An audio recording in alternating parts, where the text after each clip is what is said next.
উপন্যাস ডায়েরি চ্যানেলের পক্ষ থেকে আপনারা শুনছেন বাঁধন রূপের অধিকারী। লিখেছেন সুমি চৌধুরী। কণ্ঠে আমি তাসনুভা। পর্ব 11। শিক্ষার্থীদের ভেতর থেকে হালকা হাসির শব্দ ভেসে এলো। প্রিন্সিপাল তবুও মৃদু হাসলেন। তবে বিদায় মানে কিন্তু শেষ নয়, বরং এটা তোমাদের জীবনের নতুন একটা অধ্যায়ের শুরু। তোমরা জীবনে অনেক দূর এগিয়ে যাবে, সফল হবে, এটাই আমাদের প্রত্যাশা। তোমাদের প্রত্যেকের জন্য আমার দোয়া আর শুভকামনা সবসময় থাকবে। কথা শেষ করে কিছুক্ষণ চুপ করে রইলেন স্যার। তারপর হঠাৎই তার মুখে রহস্যময় একটা হাসি ফুটে উঠল। আচ্ছা, এবার আসি আজকের অনুষ্ঠানের বিশেষ চমকে। স্যারের কথা শুনে শিক্ষার্থীদের মধ্যে ফিসফাস শুরু হয়ে গেল। প্রিন্সিপাল স্যার মাইক্রোফোনে আরও কাছে ঝুঁকে বললেন, আজকের বিদায় অনুষ্ঠানে আমাদের একজন বিশ্বস্ত অতিথি এসেছে। তোমাদের মধ্যে কেউ একজন হয়তো তাকে চেনে, আবার কেউ হয়তো চেনে না। তবে খুব শীঘ্রই তিনি এই মঞ্চে উপস্থিত হবেন। কথাটা শুনে সবাই আগ্রহী হয়ে উঠল। স্যার আবার বললেন, তাই আমার প্রিয় ছাত্রছাত্রীদের জন্য একটা ছোট্ট দায়িত্ব আছে। তোমাদের পেছনে কয়েকটি ফুলের তোড়া এবং কিছু ফুল রাখা আছে। তোমরা সেগুলো নিয়ে কলেজের গেটের কাছে চলে যাও। আমাদের বিশেষ অতিথিকে ফুল দিয়ে স্বাগতম জানিয়ে সম্মানের সঙ্গে ভেতরে নিয়ে আসবে। একটু থেমে মুচকি এসে যোগ করলো, আশা করি আমার প্রিয় ছাত্রছাত্রীরা আমাকে হতাশ করবে না। প্রিন্সিপাল স্যারের কথা শেষ হতে না হতেই সকল ছাত্রছাত্রীরা ফুলের তোড়া হাতে নিয়ে কলেজের গেটের কাছে চলে এলো। রূপা, বৃষ্টি, সীমা আর ইসরা তো এসে দাঁড়ালো সবার সঙ্গে। কৌতূহলে সবার চোখে তখন কলেজের গেটের দিকে।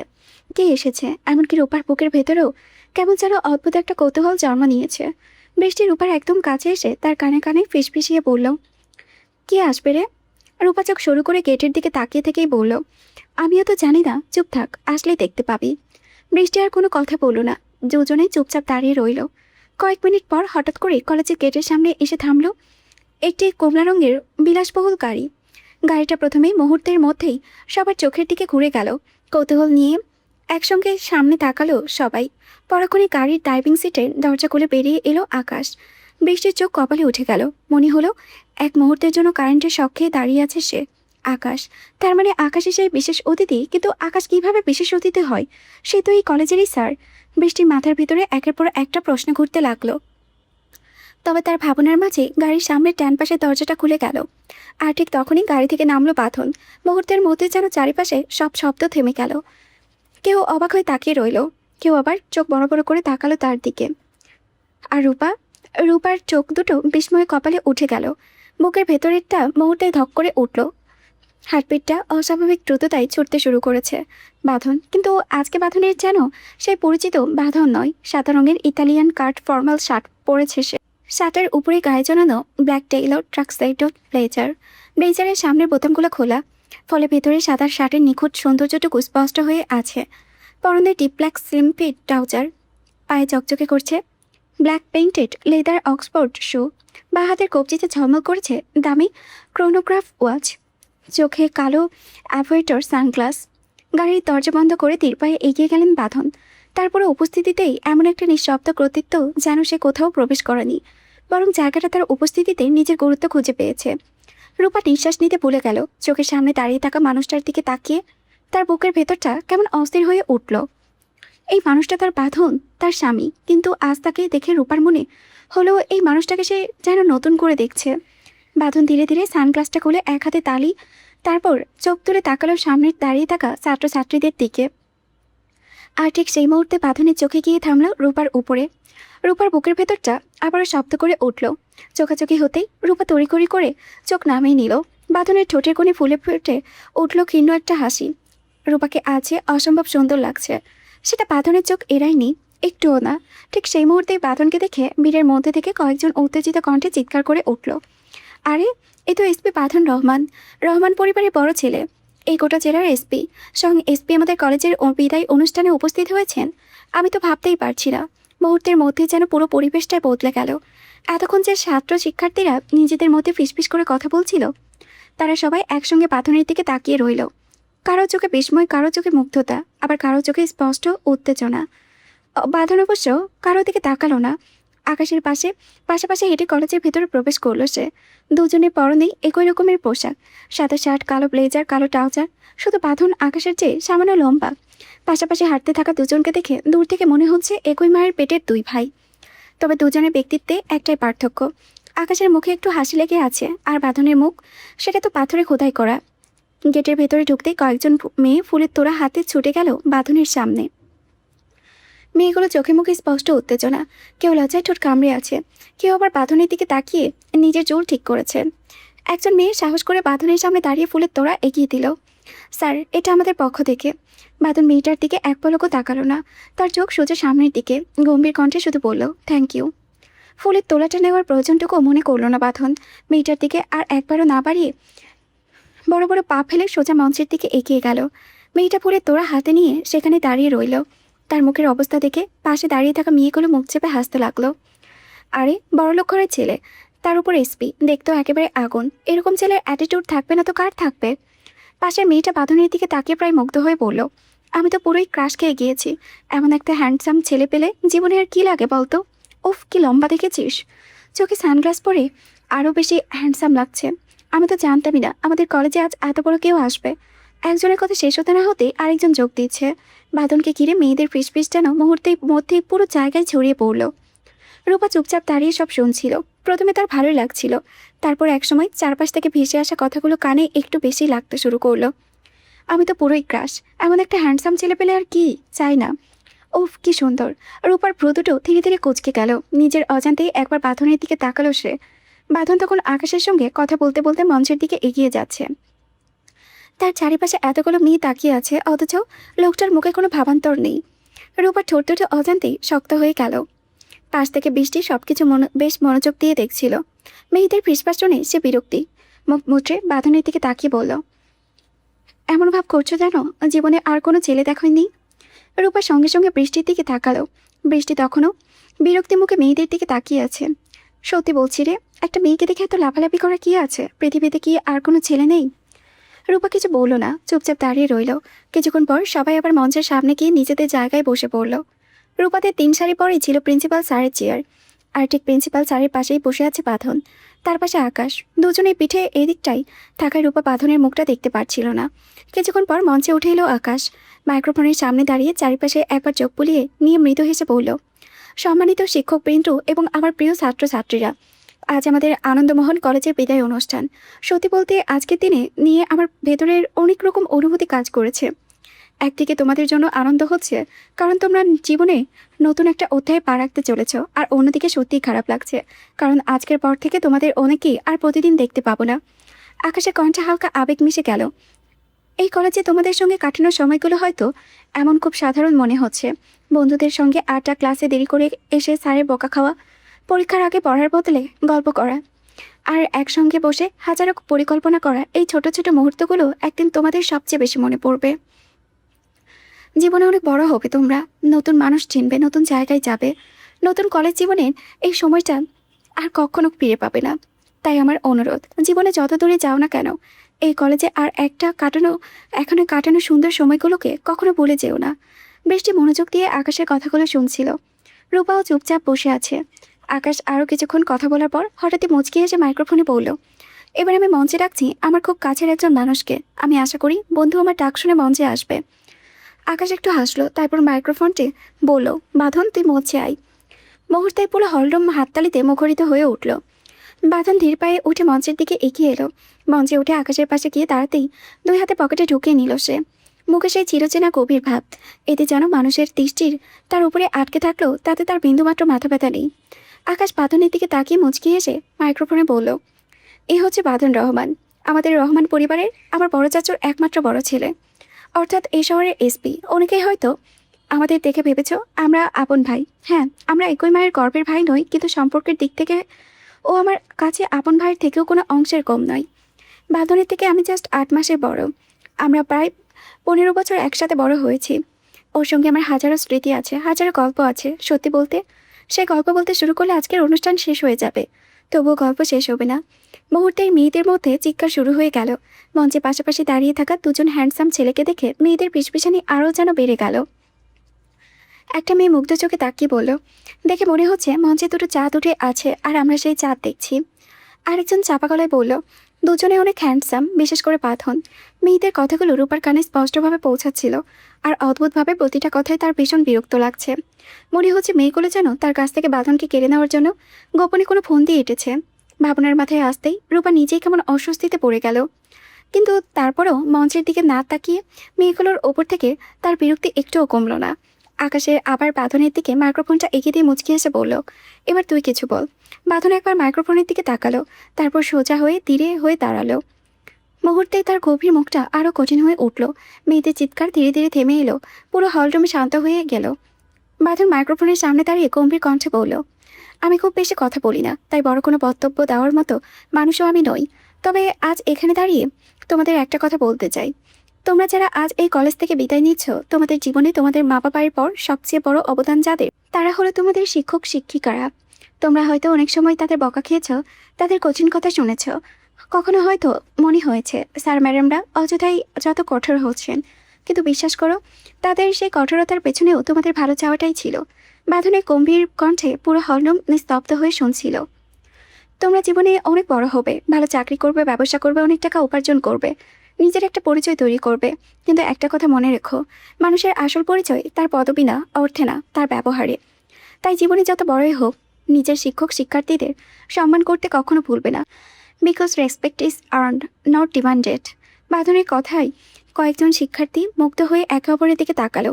বাঁধন সবার সামনে বসে থাকা শিক্ষকদের দিকে তাকিয়ে বলল, আপনারা শুধু বইয়ের শিক্ষা দেয়নি, আপনাদের আমাদের মতো অসংখ্য মানুষকে জীবনে পথ চলার শিক্ষা দিয়েছেন। আপনাদের দেওয়া একটা ছোট্ট উপদেশও হয়তো কোনো শিক্ষার্থীর পুরো জীবনটা বদলে দিতে পারে। তাই আজ যারা এখান থেকে বিদায় নিচ্ছে, তারা তোমাদের শিক্ষকদের কথা মনে রেখো। জীবনে যত দূরেই যাও, নিজের শিকড়কে কখনো ভুলে যেও না। বাঁধন আর কোনো কথা না বলেই মাইক্রোফোনটা আকাশের দিকে ফিরিয়ে দিল। মুহূর্তের জন্য পুরো হলরুম নিস্তব্ধ হয়ে রইল। তারপরে চারিপাশ হাততালিতে মুখর হয়ে উঠল। রূপা চুপচাপ বাঁধনের দিকে তাকিয়ে রইল।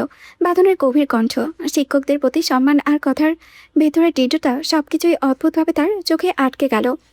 তবে পরক্ষণেই বাঁধনের দিকে মুগ্ধ চোখে তাকিয়ে থাকা মেয়েগুলো দেখে রূপার মুখটা আরও গভীর হয়ে গেল। এবার অংশগ্রহণের পর্ব শুরু হলো। আকাশ নিজে অংশগ্রহণকারীদের তালিকা সম্মিলিত ডায়েরিটা হাতে তুলে নিল। তালিকায় একদম উপরের নামটা পড়ে আকাশের চোখ কপালে উঠল। সে এক মুহূর্ত বাঁধনের দিকে তাকালো। বাঁধন মঞ্চ থেকে নিচে নামার জন্য পা বাড়িয়েছিল। ঠিক তখনই আকাশ মাইক্রোফোনে ঘোষণা করলো, আমাদের আজকে বিদায় অনুষ্ঠানের প্রথম পর্ব কবিতা আবৃত্তি। তালিকায় সবার উপরে আছে রূপা। রূপা, তুমি মঞ্চে উঠে এসো। রূপা নামটা ঘোষণা হতেই বাঁধনের পায়ের পাতা মঞ্চের মেঝেতে যেন আটকে গেল। সে আর নিচে নামলো না, বরং সোজা দৃষ্টিতে নিচে চেয়ারে বসে থাকা রূপার দিকে তাকালো। রূপার সারা শরীর তখন ভয়ে থরথর করে কাঁপছে। নিজের নাম শুনেই সে পাথরের মূর্তির মতো জমে গিয়েছে। রূপা এমন জড়তা দেখে বৃষ্টি তার কানের কাছে মুখ নিয়ে ফিসফিসিয়ে বলল, কি হলো, ওঠ, যা। রূপা ধীর পায়ে উঠে দাঁড়ালো। ব্যাগ থেকে কবিতার ডায়েরিটা বের করে মাথা নিচু করে ধীর পায়ে মঞ্চের দিকে এগিয়ে গেল। রূপার প্রতিটি পদক্ষেপে যেন হাজারটা কাঁটা বিছানো। আকাশ মাইক্রোফোনটা সামনে থেকে সরে দাঁড়ালো। রূপা কাঁপা কাঁপা পায়ে মাইক্রোফোনের স্ট্যান্ডটা সামনে গিয়ে দাঁড়ালো। ঠিক তখনই বাঁধন স্থির পায়ে হেঁটে এসে রূপা ঠিক গা ঘেঁষে দাঁড়ালো। বাঁধন কেমন আচমকা নিজের পাশে দেখে রূপা চমকে উঠল। তার হৃদস্পন্দন যেন বুকের ভেতরে ড্রাম পেটাতে শুরু করলো। এই মানুষটা কেন তার পাশে? বাঁধনের এই তীব্র পুরুষশালী উপস্থিতি রূপার অস্বস্তিকে যেন গ্রাস করে ফেলেছে। এই অবস্থায় কবিতা আবৃত্তি করা তো দূরের কথা, ঠিকমতো শ্বাস নেওয়া রূপার কাছে অসম্ভব বলে মনে হতে লাগলো। সারা শরীর থরথর করে কাঁপছে তার, গলা দিয়ে একটা শব্দও বের হচ্ছে না। বাঁধন রূপার এই অবস্থা তীক্ষ্ণ দৃষ্টিতে পর্যবেক্ষণ করলো। তারপর ঝিমঝিম করা গলার স্বরে নিচু গলায় ফিসফিসিয়ে উঠল, আমি এখানে রোম্যান্স করছি না যে আমাকে দেখে এভাবে কাঁপতে হবে, ইডিয়েট। না কেঁপে শুরু কর। বাঁধনের কণ্ঠের এই আদেশের ধমকে রূপা যেন বিদ্যুৎ স্পষ্টের মতো কেঁপে উঠল। দ্রুত একটা লম্বা শ্বাস নিয়ে সে কাঁপা কাঁপা হাতে ডায়েরিটা খুলল।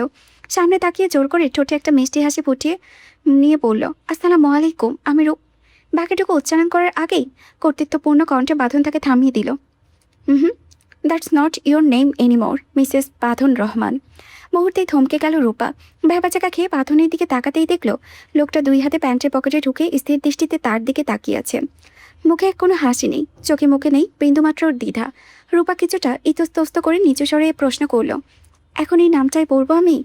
বাঁধন কোনো নড়াচড়া ছাড়াই তীর্থ সংক্ষিপ্ত স্বরে জবাব দিল, ইয়েস, দ্যাটস ইয়োর আইডেন্টিটি নাও। রূপা ঢুকিল, তার কণ্ঠস্বর কাঁপছে। কিন্তু সবাই, বাঁধন আবারও তাকে থামিয়ে দিল। সবাই কি ভাবলো আর কি ভাবলো না তাতে কিছু যায় আসে না আমার। আই ডোন্ট কেয়ার, বাট এখন আমি কোনো এক্সকিউজ শুনতে যাচ্ছি না। এক স্থির মুহূর্ত স্থির হয়ে রইল রূপা। চারিপাশে ভিড়, হাজারো চোখের চাহনি যেন সব এক নিমেষে অর্থহীন হয়ে গেল তার কাছে। অসহায়ের মতো একটা দীর্ঘশ্বাস পেলে সে এবার মাইক্রোফোনটা সামনের দিকে ঝুঁকলো। লজ্জায় কান দুটো টকটকে লাল হয়ে উঠল। সে নিজেকে সামনে নিল। মিষ্টি হেসে অত্যন্ত আত্মবিশ্বাসী কণ্ঠে বলে উঠল, আসসালামু আলাইকুম, আমি মিসেস পাথন রহমান। উপস্থিত সম্মানিত অধ্যক্ষ মহাদয়, শ্রদ্ধেয় শিক্ষক শিক্ষিকা, প্রিয় অতিথিবৃন্দ এবং আমার প্রাণীর সহপাঠী সকলকে জানাই আন্তরিক শুভেচ্ছা ও ভালোবাসা। আজকের এই বিদায় অনুষ্ঠানে আমাদের সবার জীবনের এক আবেগঘন মুহূর্ত, হাসি, আনন্দ, স্মৃতি আর কিছুটা বিষাদের মিশেলে সাজানো এই আয়োজন চিরকাল আমাদের হৃদয়ে অমলিন হয়ে থাকবে। এই অনুভূতিকে হৃদয়ে ধারণ করে আমি এখন একটা কবিতা আবৃত্তি করতে যাচ্ছি। আশা করি কবিতাটি আপনাদের কাছে ভালো লাগবে। ধন্যবাদ।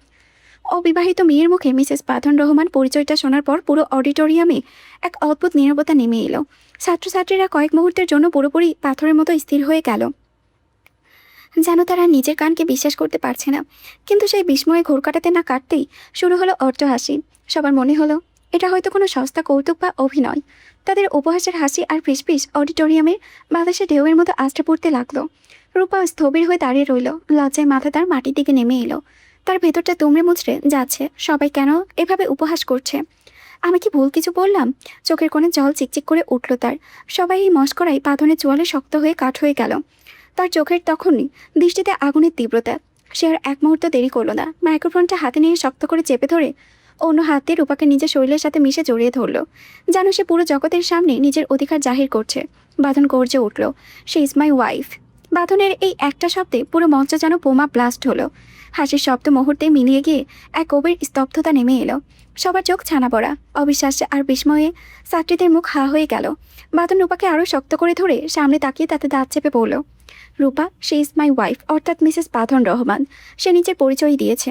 এখানে এই নাম নিয়ে হাসার মতো কি হলো? তোমরা হয়তো জানো না, কিন্তু জানা দরকার ছিল। কেন সে মিসেস পড়ল? একটা অবিবাহিত মেয়ে এমনটা দাবি করলো কেন? তা নিয়ে মজা করার আগে তোমাদের জিজ্ঞেস করা উচিত ছিল। বাঁধন এবার ডান হাতের লেকটার্নটা সজোরে চেপে ধরল। তার গলার রোগ ফুলে উঠল রাগে। সে আবার গর্জে করে উঠল, পড়াশোনা করে এই শিক্ষা পেয়েছো তোমরা?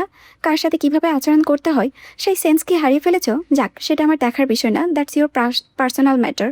এখন আমার কথা সবাই সরি বলবে, ওকে? Right now. মুহূর্তের মধ্যেই পুরো অডিটোরিয়ামে যেন জমাট বেঁধে গেল। বাঁধনের সেই গম্ভীর ও রাগী হুমকির পর ছাত্রছাত্রীরা ভয়ে কাঁপতে কাঁপতে উঠে দাঁড়ালো। কারো সাহস হলো না মাথা তুলে তাকানো। একে একে সবাই অপরাধীর মতো নিচে সরে উচ্চারণ করতে লাগলো, সরি রূপা। সবাই সরি বলা শেষ করে পর মঞ্চে এক গভীর নীরবতা নেমে এলো। অডিটোরিয়ামের বাতাস যেন ভারী হয়ে আছে। মেয়েদের চোখ বারবার রূপার দিকে ঘুরে যাচ্ছে, যেন তারা বিশ্বাসই করতে পারছে না এই শহরের দুর্দান্ত প্রতাপশালী এসবি স্ত্রী এই রূপা, যে ছেলেটাকে নিয়ে এতক্ষণ তারা নিজেদের মতো করে স্বপ্ন বনিয়েছিল। সেই ছেলেটি যে বিবাহিত, এই অমুক সত্যটি তাদের সব স্বপ্নকে নিমিষেই তুলিছাত করে দিল। প্রেমে পড়ার আগে যেন সবাই এই চরম ছ্যাঁকা খেয়ে স্তব্ধ হয়ে গেল। সব কিছু যেন এক নিমিষেই শেষ হয়ে গেল। বাঁধন রূপার দিকে তাকিয়ে শীতল ও দীর্ঘকণ্ঠে নির্দেশ দিল, চুপ করে না থেকে শুরু কর, ডোন্ট ওয়েস্ট মাই টাইম। রূপা এক মুহূর্তের জন্য বাঁধনের দিকে তাকালো। লোকটার আগে চেহারার আড়ালে এক অদ্ভুত কর্তৃত্ব। সে বাধ্য হয়ে আবার মাথা উঁচু করলো। ডায়েরির পাতার দিকে তাকিয়ে মুখে জোর করে এক চিলতে মিষ্টি হাসি ফুটিয়ে নিল। তারপর শান্ত কিন্তু স্পষ্টভাবে কবিতা আবৃত্তি শুরু করলো। অডিটোরিয়ামের সকল ছাত্রছাত্রী এখন মন্ত্রমুগ্ধের মতো নিস্তব্ধ হয়ে সেই আবৃত্তি শুনছে। বাঁধন দুই হাত প্যান্টের পকেটে ঢুকিয়ে মূর্তিমানের মতো দাঁড়িয়ে রইল। তার স্থির দৃষ্টি রূপার উপরে আটকে আছে। রূপার ঠোঁট নোড়ানোর ভঙ্গি আর তার সেই মিষ্টি হাসি আর প্রতিটি শব্দের আবেগে সবকিছু বাঁধনের বুকের ভেতরে এক অদৃশ্য আলোড়ন তুলে দিয়ে যাচ্ছে। অনুষ্ঠান শেষ হতে হতে বিকেল গড়িয়ে 4টা বেজে গিয়েছে। ক্লান্ত শরীর নিয়ে ছাত্রছাত্রীরা যে যার গন্তব্যে ফিরতে শুরু করেছে। অন্যদিকে নাদিয়া আর কেয়া রূপাকে টেনে হিঁচড়ে এক কোণে নিয়ে গিয়ে যা ইচ্ছে তাই বলেছে। রূপার বিয়ে হয়েছে, অথচ ওরা কেন জানলো না, তাও আবার তার সৎ ভাইয়ের সাথে। এই খবরটা মুহূর্তেই পুরো কলেজ চত্বরে দাবানলের মতো ছড়িয়ে পড়ল। যারা রূপা আর বাঁধনকে চেনে তারা এখন আড়ালে ফিসফাস শুরু করেছে। ভাই বোন বিয়ে করলো, একটু লজ্জা করলো না? ছি, এরকম সন্তান যেন কারো ঘরে না হয়। লোকগুলো আড়ালে কুকুরের মতো ঘেউ ঘেউ করলেও সামনে গিয়ে কিছু বলার সাহস কারোরই নেই। বাঁধন আর আকাশ ততক্ষণে প্রিন্সিপাল স্যারের রুমে কোনো একটা গুরুত্বপূর্ণ বিষয় নিয়ে আলোচনায় ব্যস্ত। ওদিকে সীমা যেন শোকে পাথর হয়ে গিয়েছে। রূপা বিবাহিত এই কথাটা সে কিছুতেই বিশ্বাস করতে পারছে না। আতঙ্কে তার সারা শরীর বরফের মতো ঠান্ডা হয়ে আসছে। ইস্তিয়াকের কথা ভাবতেই সীমার বুকের ভেতরটা দুমড়ে মুচড়ে যাচ্ছে। ইস্তিয়াক যদি এই সত্যটা জেনে যায়, তবে কি সে আদৌ এটা মেনে নিতে পারবে? সীমার এলোমেলো ভাবনার মাঝে তার হাতের ফোনটা বেজে উঠল। স্ক্রিনের দিকে তাকাতেই তার বুকের ভেতরটা ধক করে উঠল। ভেসে উঠেছে প্রিয় স্বামীজান নামটা দেখেই তার হাত পা কাঁপতে শুরু করলো। ইশতিয়াক ইদানিং কাজের প্রয়োজনে ঢাকা গিয়েছে, কিছুদিনের মধ্যেই ফেরার কথা। ইশতিয়াকের ফোনে সবসময় রূপার খোঁজখবর নাই। স্ক্রিনের দিকে তাকিয়ে সীমা স্থবির হয়ে রইল। ফোনটা রিসিভ করবে কি করবে না বুঝতে পারছে না। তার দ্বিধাই মাঝে ফোনটা একবার কেটে গিয়ে আবারও বেজে উঠল। এবার বাধ্য হয়ে সীমা কাপা হাতে ফোনটা রিসিভ করে কানে ধরল। ওপাশ থেকে ইশতিয়াক বিরক্তি কণ্ঠ ভেসে এলো, অনুষ্ঠান কি এখনো শেষ হয়নি? কল কেন ধরছিলে না? সীমা শুকনো ঢোক গিলল। তার গলাটা শুকিয়ে কাঠ হয়ে গিয়েছে। কাপা কাপা গলায় কোনো মতে বলল, ওই আসলে একটু ওয়াশরুমে গিয়েছিলাম তো, তাই খেয়াল করিনি। ইশতিয়াকের শীতল কণ্ঠে প্রশ্ন করল, তুমি এখন কোথায়? সীমা কাপা গলায় উত্তর দিল, কলেজে। ও, তার মানে অনুষ্ঠান শেষ হয়নি? শেষ হয়েছে। রূপা কি আশেপাশে আছে? সীমার বুকের ভেতরটা মোচড় দিয়ে উঠল। ফোনটা কানে চেপে ধরে দ্রুত চারিপাশে একবার চোখ বুলিয়ে নিল। কিছুটা দূরত্বে গেটের কাছে রূপাকে দেখা যাচ্ছে। বান্ধবীদের সঙ্গে কি যেন বলেছে। সীমা নিচু স্বরে বলল, হ্যাঁ আশেপাশে আছে। ইশতিয়াক কোনো রাগঢাক না করে বলে উঠল, শোনো সীমা, আমি এবার ফিরে এসেই রূপাকে প্রপোজ করব। আর এই সব ম্যানেজ করার দায়িত্ব তোমার। তুমি যেভাবে পারো ওকে রাজি করাবে। আমি ঢাকায় এমনি আসিনি, বড় একটা চাকরির বন্দোবস্ত হয়েছে আমার প্ল্যান একদম পরিষ্কার করেই ফিরে রূপাকে প্রপোজ করব। এরপর তোমাকে ডিভোর্স দিয়ে ওকে বিয়ে করে ফেলবো। ইশতিয়াকের প্রতিটি কথা যেন সীমার বুকের ভেতরে ধারালো চুরির মতো বাঁধল। তার পুরো শরীর নিস্তেজ হয়ে আসছে। রূপা যে বিবাহিত, এই অমুক সত্যটা ইশতিয়াককে জানালে কি করবে তা ভেবে সীমার মাথা ঘুরছে। লোকটা যে জেদি, এই সত্যটা সে কোনোভাবেই মেনে নেবে না। সীমা চুপ করে আছে দেখে ইশতিয়াক বিরক্তির সুরে বলল, কিছু বলছো না যে? শরীর কি খারাপ তোমার?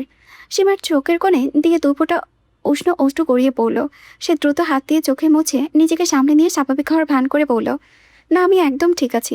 আপনি দ্রুত আসেন, আমি সব ব্যবস্থা করে রাখবো। ইশতিয়াক এবার বেশ খুশি হলো বলেই, ধন্যবাদ সীমা, আমি মন থেকে দোয়া করি তোমার কাছ থেকে যাওয়ার পর তুমি যেন একজন যত্নশীল মানুষ হাতে পড়ো, যে তোমাকে অনেক ভালোবাসবে।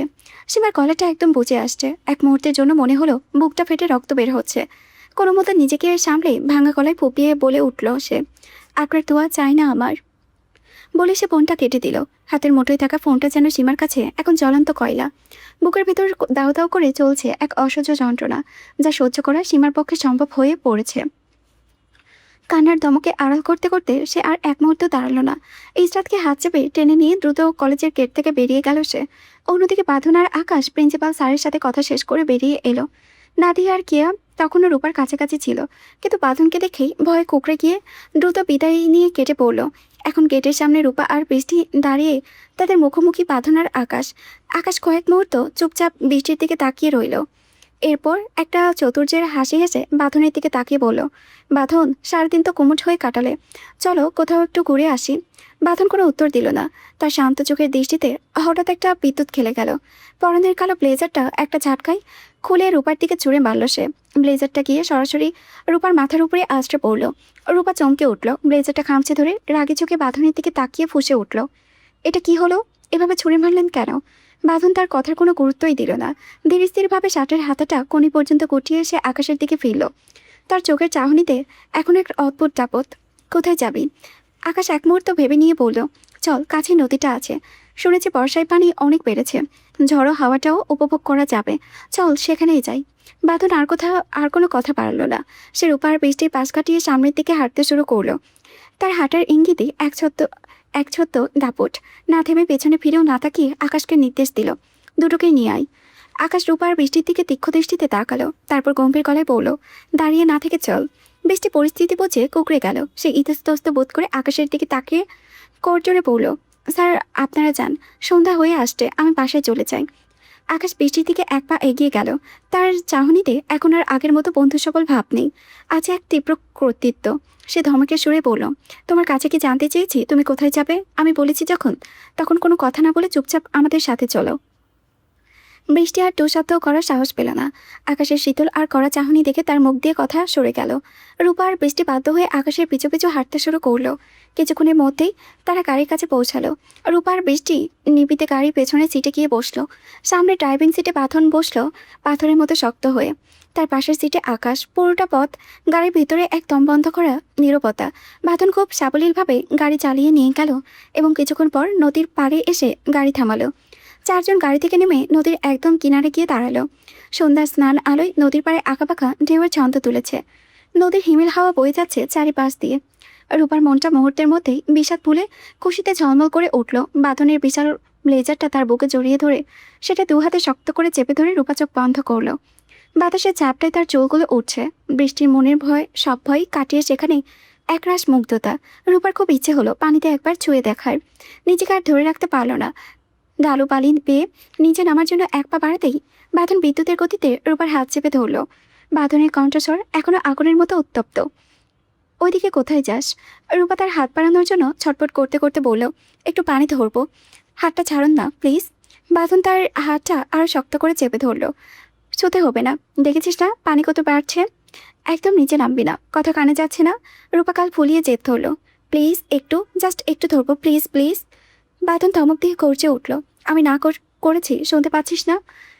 I am quick for you Roop, তোকে নিয়ে বিন্দুমাত্র রিস্ক নেওয়ার আমার পক্ষে সম্ভব নয়। বাঁধনের এসব আবেগমাখা কথার ধারণা না রূপা। তার মাথায় তখন অন্য একটা নেশা চেপেছে। যে করে হোক তাকে পানি ছুতেই হবে। সুযোগ বুঝিয়ে রূপা এক ঝটকায় বাঁধনের কবজিতে সজোরে তাক বসিয়ে দিল। বাঁধন ব্যথায় আর্তনাদ করে হাত ছাড়িয়ে নিল। আহ, রূপের বাচ্চা! হাত ছাড়ার সঙ্গে সঙ্গে রূপা ব্লেজারটা জড়িয়ে ধরেই বালি বেয়ে দ্রুত নিচে নেমে গেল। নদীর কিনারে পৌঁছেই সে পানি নিয়ে অদ্ভুত খেলায় মেতে উঠল। দুই হাতে পানি ছিটিয়ে সে খিলখিল করে হেসে উঠল। তার সেই হাসি যেন নদীর ঢেউর চেয়েও বেশি প্রাণবন্ত আর ছন্দময়।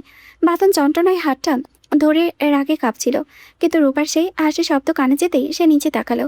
পানির ছটায় ভিজে যাওয়া রূপার সেই বাঁধনহারা খুশি দেখে বাঁধনের ভিতরে সমস্ত রাগের আগুন নিমিষেই নিভে গেল। হাতের যন্ত্রণায় কথা সে ভুলেই গেল। এক অদ্ভুত ঘুর লাগা দৃষ্টিতে সে তাকিয়ে রইল রূপার দিকে। তার মনে হলো পৃথিবীর সমস্ত সৌন্দর্য যেন ওই এক টুকরো হাসিতে আটকে আছে। রূপা বাঁধনহারা খুশি দেখে বৃষ্টিও আর নিজেকে সামলাতে পারল না। এক মুহূর্তে দ্বিধা কাটিয়ে সেও পালি পেরিয়ে নিচে নেমে এলো। দুই বান্ধবী তখন নদীর পানিতে একে অপরের গায়ে পানি ছিটিয়ে খুনসুটিতে মত্ত। ওপরে দাঁড়িয়ে বাঁধনার আকাশ দুজনেই এক দৃষ্টিতে তাকিয়ে রইল। সেই দুই প্রাণবন্ত মূর্তির দিকে তাদের চোখে যেন এক অদ্ভুত মুগ্ধতা। হঠাৎ খেলার মাঝেই রূপা কি যেন ভেবে বাড়ি থেকে এক মুঠো ভেজা কাদা তুলে নিল। তার চোখে তখন অদ্ভুত দুষ্টুমির ছিলিক। ওপরে দাঁড়িয়ে থাকা বাঁধনের দিকে তাক করে সে মুহূর্তের মধ্যে কাদাটা ছুঁড়ে মারল। প্যাক করে শব্দ করল। কাদাগুলোকে সরাসরি বাঁধনের ধপধপে সাদা শার্টের কাঁধ ঘেঁষে বুকের উপরে লেপটে গেল। সাদা শার্টে কাদার কালো দাগটা যেন রূপার চরম স্পর্ধা। রূপার এমন কাণ্ড দেখে বৃষ্টিও হেসে সাহস পেয়ে গেল। সেও এক মুঠো পানি তুলে সজোরে আকাশের গায়ে ছিটিয়ে দিয়ে চিৎকার করে উঠল, হ্যাপি এনজয় স্যার, একটু না ভিজলে ঘোরার মজাই পাওয়া যাবে না। মুহূর্তের মধ্যে বাঁধনার আকাশের চেহারা বদলে গেল। তাদের চোখের শান্ত দৃষ্টিতে এখন রাগের আগুন জ্বলছে। শিকারী বাঘের মতো তারা দুজন বালি বেয়ে নিচে নামতে শুরু করলো। বৃষ্টি দুজনের অবস্থা দেখে আজ করতে পারলো মহাবিপদ। সে অন্যদিকে ঘুরে বালির ওপরে দৌড়াতে শুরু করলো আর চিৎকার করে রূপাকে সতর্ক করলো, রূপা ভাগ, সিংহ খেপেছে, একবার ধরতে পারলে আস্ত খেয়ে ফেলবে। রূপা দৌড়ানোর আগে বাঁধনের দিকে তাকালেও দেখলো বাঁধন আগুনের মতো রাগে চোখে সোজা তার দিকেই দিয়ে আসছে। মুহূর্তেই দেরি না করে রূপা বৃষ্টির পিছু পিছু দৌড়ে শুরু করলো। বাঁধন আর আকাশও ওদের পিছনে ছুটলো। বাঁধনের গলার গর্জন বাতাস চিরে বেরিয়ে এলো, রূপ দাঁড়া বলছি। ওদিকে আকাশ বৃষ্টির পেছনে মরিয়া হয়ে ছুটেছে। বৃষ্টি দৌড়াতে দৌড়াতে হাঁপাচ্ছে। তার গায়ের জামাটা বালিতে জড়িয়ে যাচ্ছে, তবুও সে প্রাণ বাঁচাতে ছুটেছে আর আর্তনাদ করেছে। তার ভুল হয়ে গিয়েছে। খুশির চোটে কখন যে কি করেছি নিজেও জানি না। সরি স্যার, প্লিজ স্যার, আর হবে না, মাফ করে দিন। এদিকে দৌড়াতে দৌড়াতে রূপার পায়ের তালু বালু সরে গেল। ভারসাম্য রাখতে না পেরে রূপা আছাড় খেয়ে পড়ল পিচ্ছিল কাদায়। বাঁধনের সেই দামি পরিষ্কার ব্লেজারটা যা রূপ নিয়ে নিজের গায়ে জড়িয়ে রেখেছিল সেটা মুহূর্তের মধ্যে কাদায় মাখামাখি হয়ে নষ্ট হয়ে গেল।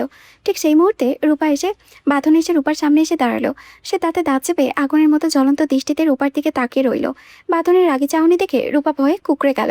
সে পিছিয়ে যেতে যেতে কাঁপা কাঁপা গলায় বলল, সরি, মজা করেছি, প্লিজ, ভুল হয়ে গিয়েছে ভাইয়া। কিন্তু বাঁধন কোনো চেঁচামেচি করলো না। সে মুহূর্তের মধ্যে রূপার সামনে কাদার উপরে হাঁটু করে বসলো। রূপার চোখের দিকে তাকিয়ে সে এক অদ্ভুত মিষ্টি হাসি হাসলো। এতক্ষণ পর এই শান্ত হাসি দেখে রূপার ভয় যেন আরও কয়েক গুণ বেড়ে গেল। তার মাথায় ঘুরপাক খাচ্ছে, এত রাগী মানুষটা হুট করে এত শান্ত হয়ে গেল কিভাবে। বাঁধন রূপার চোখের আড়ালে কোনো একটা ফাঁকে বালু থেকে দু হাতে কাদা তুলে নিল। সে বাঁকা হেসে আলতো করে রূপার গাল দুটো নিজের দুই হাতে ধরল। রূপার ত্বকে বাঁধনের হাতের শীতল স্পর্শ আর কাদায় ঠান্ডা অনুভূতি লাগতেই সে শিউরে কেঁপে উঠল। বাঁধন স্থির দৃষ্টিতে রূপার চোখের গভীরের দিকে তাকিয়ে নিচে সরে বলল, আরে ইয়ার জানটুস, ভয় পাচ্ছিস কেন? কিছু করবো না তো। হঠাৎ রূপার মনে হলো তার গালে খুব ঠান্ডা কিছু একটা লেগে আছে। সে দ্রুত বাঁধনের হাতটা নিজের গালের থেকে সরিয়ে নিল, আর আঙ্গুলের টোকায় লেগে থাকা সেই ভেজা কাদার আস্তরণ দেখে তার চোখ কপালে উঠল। সে ধরপড় করে বাঁধনের দিকে তাকালো। বাঁধন তখনও তার সামনে হাঁটু কেড়ে বসে আছে, ঠোঁটের কোণে বাঁকা হাসি। রূপা বিরক্তি সুরে জিজ্ঞেস করলো, এটা কি হলো? বাঁধন যেন কিছুই জানে না এমন একটা ডোন্ট কেয়ার ভাব নিয়ে ভ্রু উঁচিয়ে বলল, কি হয়েছে? রূপা এবার রাগে ফুঁসে উঠল, আপনি আমাকে কাদা দিলেন কেন? বাঁধন এবার রূপের মুখের একদম কাছাকাছি এলো। বাঁধনের গরম নিঃশ্বাস রূপার মুখমণ্ডলে ছুঁয়ে যেতেই রূপার সারা শরীর একটা অদ্ভুত শিহরণে কেঁপে উঠল। সে যেন স্থবির হয়ে গেল। বাঁধন ফিসফিস করে বলল, প্রতিশোধ নিয়েছি। রূপা কথা না বলতে পারল না। কাদা মাখা কালে সে চুপচাপ কাদার উপরেই বসে পড়ল। রূপার সেই নীরবতায় বাঁধন খেয়াল করল।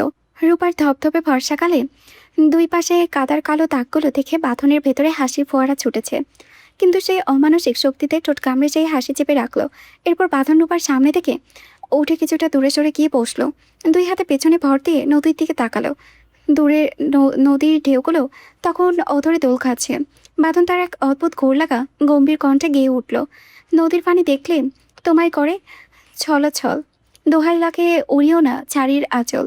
এক মুহূর্তে থামল সে, তারপর চোখ ফিরে রূপার পানে চেয়ে আবারও গাইল, তুমি বাঁকা ঠোঁটে আর হেসো না, দেখবো যে জ্বর আসিলে বাতাস লাগে না আমার এই প্রাণে। সন্ধ্যা ঘনিয়ে এসেছে। বাঁধন আর রূপা দুজনে ক্লান্ত দেহে বাড়ি ফিরল। বাঁধন শাওয়ার নিয়ে একটা ক্যাজুয়াল টি শার্ট আর ট্রাউজার পরে রূপার রুমে ঢুকলো। ঠিক তখনই ওয়াশরুম থেকে বের হয়ে এলো রূপা। টি শার্ট আর প্লাজো পরা রূপার ভেজা চুলগুলো পিঠের ওপরে ছড়িয়ে আছে, জলবিন্দু গড়িয়ে পড়েছে তার কপালে। বাঁধন এক পলক তাকিয়ে রইল। মুহূর্তের জন্য তার চোখ দুটো আটকে গেল রূপার দিকে। তারপর একটা দীর্ঘশ্বাস ফেলে ভারী গলায় বলল, পড়তে বসো রূপা, আমি একটু ঘুমাবো। রূপা কোনো কথা না বলে মৃদুতে মাথা নাড়ল। বাঁধন আর দ্বিতীয় কোনো কথা বাই না করে নিজের রুমে গিয়ে বিছানায় গা এলিয়ে দিল। 3:30 ধকল তাকে মুহূর্তের ভেতরে গভীর ঘুমে তলিয়ে দিল। রাত 9টার দিকে বাঁধনের ঘুম ভাঙল এলোমেলো দৃষ্টিতে। ড্রয়িং রুম পেরিয়ে স্টাডি রুমের পাশ দিয়ে যাওয়ার সময় হঠাৎ একটা চাপা ফুপিয়ে কান্নার শব্দ এলো তার কানে। একদম চেনা লাগলো রূপার গলা। বাঁধনের বুকের ভেতরটা ধক করে উঠল। পাগলের মতো দৌড়ে সে স্টাডি রুমে ঢুকে পড়ল। দৃশ্যটা দেখে তার কলিজা যেন ছিঁড়ে বেরিয়ে আসতে চাইল। রূপা টেবিলে চেয়ারে গুটিসুটি মেরে হাঁটু ভাঁজ করে পেট চেপে ধরে কাঁদছে।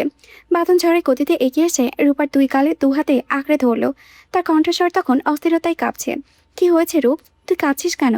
রূপা কোনো জবাব দিল না। দুই হাতে পেট চেপে ধরে খোঙ্গাতে লাগলো। বাঁধন দিশেহারা। সে দ্রুত পাশে চেয়ারে বসে রূপার আরও কাছে ঝুঁকে পড়ল। রূপ, আমাকে পাগল করে দেওয়ার আগে বল কি হয়েছে, কথা বল, না হলে আমি নিজের উপরে নিয়ন্ত্রণ হারিয়ে ফেলবো। তবুও রূপা চুপচাপ, শুধু তার কান্নার শব্দ স্টাডি রুমের চারিপাশে ভারী করে তুলেছে। বাঁধনের মাথাটা যেন কাজ করছে না, বুকের ভেতরটা এক অদ্ভুত যন্ত্রণায় কাঁপছে। সে রূপার গাল আরও আলতো করে চেপে ধরে বাকুল হয়ে বলে উঠল, রূপ, কোকিল সোনা, টিয়া পাখি, ময়না পাখি, কি হয়েছে বল প্লিজ রূপ। তোর এই কান্না আমার বুকে ছুরি ঢুকাচ্ছে আর বের করছে। এভাবে যন্ত্রণা আমাকে দিস না, এবার বল কি হলো। আমি এখনই পাগল হয়ে যাব। রূপা কাঁদতে কাঁদতে সব লজ্জা সরিয়ে যন্ত্রণায় অতিসাচ্ছে চাপা সরে বলল, পিরিয়ড হয়েছে, প্রচণ্ড পেট ব্যথা করছে। ঠাস, মুহূর্তের মধ্যে এক জোরালো শব্দ স্টাডি রুমে ছড়িয়ে পড়ল। বাঁধন রাগের মাথায় রূপার গালে সজোরে একটা থাপ্পড় কষিয়ে দিল। রূপা কিছু বুঝে ওঠার আগেই বাঁধন তাকে দু হাতে শক্ত করে বুকের সাথে জড়িয়ে ধরল। তার শ্বাস প্রশ্বাস পাগলের মতো দ্রুত ওঠানামা করেছে। রাগে উন্মাদ হয়ে সে ফিসফিসিয়ে বলে উঠল, হারামির বাচ্চা, আমার নিঃশ্বাস বন্ধ করে দিয়েছিলি তুই। রূপার কান্নার শব্দে স্টাডি রুমের বাতাস ভারী হয়ে উঠল। সে টুকরে কেঁদে উঠেছে। বাঁধন আরও তাকে শক্ত করে জড়িয়ে ধরল বুকের সাথে। নিজের মুখটা রূপার ঘাড়ে গুঁজে দিয়ে হাঁপাতে হাঁপাতে বাঁধন বলতে লাগলো, I am sorry Rupa, I am really sorry আমার কোকিল সোনা, বিশ্বাস কর আমি খুব ভয় পেয়ে গিয়েছিলাম। রাগের মাথায় হাতটা উঠে গিয়েছে, আমাকে ক্ষমা করে দে, ট্রাস্ট মি রূপ, আমার দমটাই বন্ধ হয়ে আসছিল। এমন করে কষ্ট পাবি না তুই আমার সামনে, কখনো না। রূপার কান্নার স্বর যেন থামছেই না। পেটের অসহ্য যন্ত্রণায় সে কুকড়ে যাচ্ছে, যেন ভেতরে কেউ ছুরি চালাচ্ছে। বাঁধন তাকে ছেড়ে দু হাতে তার মুখের উপরে তুলল। চোখের পানিটুকু মুছে দিতে দিতে বাঁধন অস্থির গলায় জানতে চাইল, খুব বেশি ব্যথা করছে রূপ? রূপা বাচ্চাদের মতো শুধু মাথা নাড়ল। বাঁধন অসহায় চোখে তাকিয়ে বলল, আমি তো এসব বিষয়ে তেমন একটা জানি না, অন্তত কী খেলে যন্ত্রণা কমবে একটু আমাকে বল, আমি এক্ষুনি সব নিয়ে আসছি। রূপা ভাঙ্গা গলায় অস্পষ্ট স্বরে বলল, হট ব্যাগ। বাঁধন আর এক মুহূর্ত দেরি করল না। ঝড়ে গতিতে ঘর থেকে বেরিয়ে যাওয়ার সময় বলে গেল, আমি কিছুক্ষণের মধ্যেই ফিরছি, তুই জাস্ট একটু সহ্য কর সোনা। 10 মিনিটের মাথায় বাঁধন একটা হট প্যাক কিনে আনলো। ফার্মেসি থেকে ব্যথা কমানোর ঔষধও নিয়ে এসেছে। রুমে ঢুকে দেখলো রূপা তখনও যন্ত্রণায় কাতরাচ্ছে। বাঁধন রূপাকে পাজা কোলে করে তুলে নিয়ে নিজের রুমের বিছানায় বসালো। হট ব্যাগটা গরম করে রূপার পেটে চেপে ধরতেই সে অনায়াসে একটা দীর্ঘশ্বাস পেল। বাঁধন শান্ত গলায় বলল, চুপচাপ শুয়ে থাক, আমি এক্ষুনি আসছি। বাঁধন সোজা রান্নাঘরে চলে গেল। রান্না করার জন্য বাঁধন একজন কাজের লোক রেখেছে, যে টাইম টু টাইম এসে শুধু রান্নাটা করেই চলে যায়। বাঁধন সেখান থেকে একটা প্লেটে খাবার বেড়ে নিল। এক গ্লাস পানি আর ভাতের প্লেটটা নিয়ে এসে সোজা রুমে ফিরল। দেখল রূপা এখনও হট ব্যাগটা পেটে চেপে ধরে করুণ চোখে বসে আছে। বাঁধন রূপার সামনে বসে নিজের হাতে পরম মমতায় ভাত মাখিয়ে তার মুখের কাছে ধরল। রূপা মুখ ফিরিয়ে নিয়ে বলল, খাবো না, পেটে খুব ব্যথা। বাঁধন এবার কড়া ধমক দিয়ে বলল, আমার হাতে মার না খেতে চাইলে চুপচাপ হা কর। ওষুধ এনেছি, আগে খেয়ে নে, তারপর ট্যাবলেটটা খাবি, ব্যথা একদম কমে যাবে। রূপা আর কোনো কথা বলল না, ছোট বাচ্চার মতো চুপচাপ ভাতগুলো গিলে নিল। বাঁধনও পরম মমতায় খাইয়ে দিতে থাকলো। খাওয়া শেষ করে ওষুধটা খাইয়ে দিতে গিয়ে বাঁধনের চোখে পড়ল রূপার চেহারা। দীর্ঘক্ষণ কান্নাকাটি আর যন্ত্রণায় কুঁকড়ে থাকার কারণে রূপার ভেজা চুলের মাথার চারিপাশে জট পাকিয়ে আছে। কপালে লেপ্টে থাকা চুলগুলো তাকে আরও অসুস্থ করে আর বিপর্যস্ত দেখাচ্ছে। মেয়েটার এই করুণ দশা বাঁধনের বুকের ভেতরটা মুচড়ে দিল। সে ভাবল, রূপার অস্বস্তি কমানোর জন্য চুলগুলো অন্তত একটু গুছিয়ে দেওয়া দরকার। সাথে সাথে সে প্যাকেট থেকে ফোনটা বের করে চটজলদি একটা সহজ বেনি করার টিউটোরিয়াল ভিডিও চালু করলো। একবার দেখে নিয়ে নিজে বড় বড় আঙ্গুলে সে অত্যন্ত সতর্কতার সাথে রূপার এলোমেলো চুলগুলো টেনে টেনে সাধারণ একটা বেনি করে দিল। চুলগুলো গুছিয়ে দিতেই রূপার মুখটা যেন আগের চেয়েও অনেক হালকা আর স্নিগ্ধ দেখাচ্ছে। রূপাকে বিছানায় আলতো করে শুয়ে দিয়ে বাঁধন কপালে হাত বুলিয়ে বলল, এখন চোখ বন্ধ করে চুপচাপ ঘুমা, দেখবি ঔষধের জাদুতে একটু পরে সব ব্যথা হাওয়া হয়ে যাবে। রূপা ঠোঁট উল্টে একটা মায়াবী আবদার করে বসলো, ঘুম আসবে না, আমাকে কোলে নিন। বাঁধন মৃদু হেসে তাকে বোঝানোর চেষ্টা করলো, কোলে নিলে পেটে চাপ লাগবে রূপ, ব্যথাটা তো আরও বেড়ে যাবে। এখন শুয়ে থাক, তোরই ভালোর জন্য। রূপা জেদ ধরে তার হাত পা চেপে ধরল। বাবুরা প্লিজ শুধু একবার কোলে নিন। বাঁধন একটা দীর্ঘশ্বাস পেল। রূপার এটা নতুন কিছু না, গত কয়েকদিন ধরে রূপা এমন আবদার করে কোলে নিন। রূপা আগেও কখনো এমন করতো না, কিন্তু ইদানিং সে যেন হঠাৎ করে বাঁধনের কোলে ওঠা জেদ ধরে বসে অভ্যাসে পরিণত করে ফেলেছে। বাঁধন বুঝতে পারছে রূপার ভেতরে কোনো একটা অজানিত বাকলতা কাজ করছে, যা তাকে বাঁধনের আরও কাছে টেনে নিতে চায়। রূপার এই অবুঝ আবদারকে বারবার ফিরিয়ে দেওয়া বাঁধনের পক্ষেও সম্ভব হচ্ছে না। সে রূপার সামনে পিঠ ফিরিয়ে দাঁড়ালো, তারপর শান্ত গলায় বলল, ওঠ। রূপার চোখে তখন একরাশ আনন্দ। নিমেষের মধ্যেই সে বাঁধনের গলা জড়িয়ে ধরল এবং পিঠের ওপরে চলে পড়ল, তাকে পিগি ব্যাখ্যা করে ফেলল। রূপার উষ্ণ শরীরটা নিজের পিঠের ওপরে অনুভব করতে বাঁধন দুই হাতে রূপার পা দুটো কোমরের কাছে শক্ত করে আটকে নিল। রূপা বাঁধনের কানের কাছে মুখ নিয়ে ফিসফিসিয়ে বলল, ছাদে যাবো, আকাশের নিচে, খোলা বাতাসে নিয়ে যান আমাকে। বাঁধন কোনো কথা না বলে রূপাকে পিঠে নিয়েই ছাদের সিঁড়ি ভেঙে উপরে উঠে এলো। রাতের হালকা জ্যোৎস্নায় তাদের দুজনকেই অবয়বে ঝিলিক দিয়ে উঠল। অদ্ভুত একটা মিলন, দুজনের পোশাকে দুজনেই আজ একসঙ্গে টি শার্ট আর সাদা ট্রাউজার পরে আছে। ইদানিং বাঁধনার রূপা অঘোষিতভাবে ম্যাচিং করে পোশাক পরতে শুরু করেছে। এই অভ্যাসটা যেন তাদের সম্পর্কে নীরব এবং অঙ্গীকার হয়ে দাঁড়িয়েছে। সাথে উঠে বাঁধন ধীর পায়ে হাঁটতে লাগলো। রূপা তার পিঠের উপরে পিগি ব্যাক হাঁকের বাঁধন আরও শক্ত করে ধরে বাঁধনের ঘাড়ে মুখ কুচে আবদার করলো, একটা গান শোনান। বাঁধন হাঁটা থামালো না, মৃদু হেসে বলল, গান শুনবি? রূপা তার কাঁধে মাথাটা আরেকটু ঘেঁষে অস্পষ্ট স্বরে বলল, হুম। বাঁধন এবার একটা শ্বাস নিল। বুকের ভেতরে সুরটা টেনে আনার আগেই সে মুহূর্তের জন্য স্তব্ধ হলো। তারপর শান্ত অথচ মায়াবী গলায় সে গুনগুন করে সুর ভেজাতে শুরু করলো। গভীর রাতে নিস্তব্ধতাকে চিরে অষ্টাদশের হৃৎপিণ্ড কাঁপিয়ে বাঁধনের কণ্ঠস্বর সাথে খোলা বাতাসে ছড়িয়ে পড়ল। স্বপ্নের বালুকায় কেউ কি পা লুকায়, যদি না আসে বিজে দিন, ইচ্ছে হিমালয়। রূপা মুগ্ধ হয়ে শুনছে, এই পুরুষের মায়ায় সে যেন অন্ধকারে হারিয়েই গিয়েছে। বাঁধন গান গাইতে গাইতে সাদের রেলিংয়ের কাছে এসে দাঁড়ালো। দুই হাতে ট্রাউজারের পকেটে ঢুকিয়ে আকাশের অসীম শূন্যতার দিকে তাকিয়ে রূপার হৃদয়ের গভীরে সুরের দোলা দিয়ে গেয়ে উঠল, ভালোবাসা ফুরাই না, প্রেম কবু হারাই না। গানের শেষ রেশটুকু বাতাসের সাথে মিলিয়ে যাওয়ার সাথে সাথে চারিপাশে একটা অপার্থিব নিস্তব্ধতায় ডুবে যাবে। বাঁধনের পিঠের ওপরে রূপার নিঃশ্বাসের শব্দ উষ্ণতা যেন সুরের সাথে মিশে গিয়ে পুরো আকাশটাকে রাঙিয়ে দিল। কিছুক্ষণ পর রূপার শরীরে টান টান ভাবটা আলগা হয়ে এলো। ব্যথার তীব্রতা কমে যেন শান্তির ঘামে ডুবে দিতে চাইছে। বাঁধন তা বুঝতে পেরে গলা নামিয়ে আলতো করে জিজ্ঞেস করলো, পেট ব্যথা কমেছে? রূপা তার ঘাড়ে মুখ কুচে থাকা অবস্থাতেই ঘুমের অতল থেকে অস্পষ্ট স্বরে জবাব দিল, হুম। এরপর কেটে গেল আরও 2 দিন। রূপাদের পরীক্ষা শুরু হয়ে গিয়েছে। জীবন আবার তার চেনা ছন্দে ফিরে এসেছে। সকালে রূপাকে কলেজে নামিয়ে দিয়ে বাঁধন সোজা চলে এলো থানায়। থানা চত্বরে ঢুকতেই তার চোখে পড়ল অখিলকে। সে আগে এসে দাঁড়িয়েছিল। 2 বন্ধু একে পলক দৃষ্টি বিনিময় করলো। এরপর তাদের নজরে গেল লোকাপের দিকে। লোকাপের ভেতরে শান্ত চুপচাপ মেঝেতে বসে আছে। বাঁধন অখিলের দিকে গম্ভীর দৃষ্টিতে তাকিয়ে শান্ত কণ্ঠে নির্দেশ দিল, ওকে ছেড়ে দে। অখিল বিন্দুমাত্র দেরি না করে পাশে থাকা কনস্টেবলকে ইশারা করলো। কনস্টেবল দ্রুত পায়ে এগিয়ে গিয়ে লকআপের তালা খুলল এবং শান্তর দিকে তাকিয়ে রইল। বেরিয়ে আসুন। স্যার আপনাকে ছেড়ে দিয়েছেন। শান্তা লকআপ থেকে বেরিয়ে এলো। বাঁধনের ঠিক কয়েক হাত সামনে এসে মাথা নিচু করে দাঁড়িয়ে রইল। সে কোনো কথা বলতে পারল না। তার নীরবতা আরও অবিন্যস্ত মস্ত, যেন কোনো একটা অদ্ভুত অপরাধবোধের সাক্ষী দিচ্ছে। অখিল কিছুটা কড়া গলায় সতর্কতা দিয়ে দিল, এরকম ভুল নেক্সট টাইম যেন আর না হয়। এবার ছাড়া পেলে আবার এমন কিছু করলে সোজা যাবজ্জীবন জেল খাটাবো। শান্তা কোনো প্রত্যুত্তর দিল না, শুধু মাথা নাড়িয়ে সায় দিল। বাঁধন একজন কনস্টেবলকে ডেকে বলল, ওকে নিরাপদে বাসায় নামিয়ে দিয়ে আসুন। শান্তা পুলিশে ভ্যানে ওঠার জন্য বেরিয়ে গেল। শান্তা যাওয়ার পথের দিকে এক পলক তাকিয়ে বাঁধন অখিলকে নিয়ে থানার ভেতরের দিকে হাঁটা দিল। তারা এসে থামলো একদম শেষ প্রান্তে, যেখানে আলোর পৌঁছানো দায়। সেই অন্ধকারে লোকাপের কোণে ধুলোমাখা মায়ের যেতে পড়ে আছে একটা লোক, শুকনো মুখ আর অগোছালো চুলে। তাকে দেখে চেনার উপায় নেই। লোকটার কেউ নয়, মারুফ হোসেন। বাঁধন একটা চেয়ার টেনে মারুফ হোসেনের সামনে এনে বসলো। চেয়ারে পিঠ এলিয়ে নিজের ডান পাটা বাপায়ের উপরে তুলে সে শীতল দৃষ্টিতে লোকটার দিকে তাকিয়ে রইল। মারুফ হোসেন আর চোখে বাঁধনের দিকে তাকাতেই তার মেরুদণ্ড দিয়ে যেন শীতল স্রোত বয়ে গেল। তিনি দ্রুত গলা খাকারি দিল। তার গলার স্বর অদ্ভুত রকমের শান্ত, কিন্তু সেই শান্ত স্বরের আড়ালে যে কি পরিমাণ ঝড় লুকিয়ে আছে তা মারুফ হোসেনের বুঝতে বাকি রইল না। তো মিস্টার মারুফ হোসেন, কেমন আছেন আপনি? বাঁধনের প্রশ্ন শুনে মারুফ হোসেনের শরীরটা কেঁপে উঠল। তিনি কাপা গলায় নিচে স্বরে উত্তর দিলেন, ভালো। বাঁধন বাঁকা একটা হাসি দিল। তার চেহারায় দৃষ্টিতে এখন আরও ধারালো। সে বলল, আপনার জন্য একটা সারপ্রাইজ এনেছি, নেবেন কি? মারুফ হোসেন বিভ্রান্ত ও আতঙ্কিত চোখে বাঁধনের দিকে তাকালো। তারপর কপালে চিন্তার ভাঁজ স্পষ্ট হয়ে উঠল। তিনি শুকনো গলায় জিজ্ঞেস করলেন, কিসের সারপ্রাইজ? বাঁধন কোনো উত্তর দিল না, না দিয়ে অখিলের দিকে তাকালো। অখিল সাথে সাথে পকেট থেকে ফোন বের করে একটা ভিডিও চালু করে স্ক্রিনটা মারুফ হোসেনের চোখের সামনে ধরল। ভিডিওর দৃশ্যর দিকে তাকাতেই মারুফ হোসেনের মুখটা ফ্যাকাশে হয়ে গেল। ভিডিওতে দেখা যাচ্ছে অখিল একটা 10 বছরের ফুটফুটে মেয়েকে পরম মমতায় চকলেট আর খেলনা কিনে দিচ্ছে। মেয়েটাকে দেখে মারুফ হোসেনের গলা দিয়ে একটা আর্তনাদ বেরিয়ে এলো, আমার মেয়ে ইনায়া।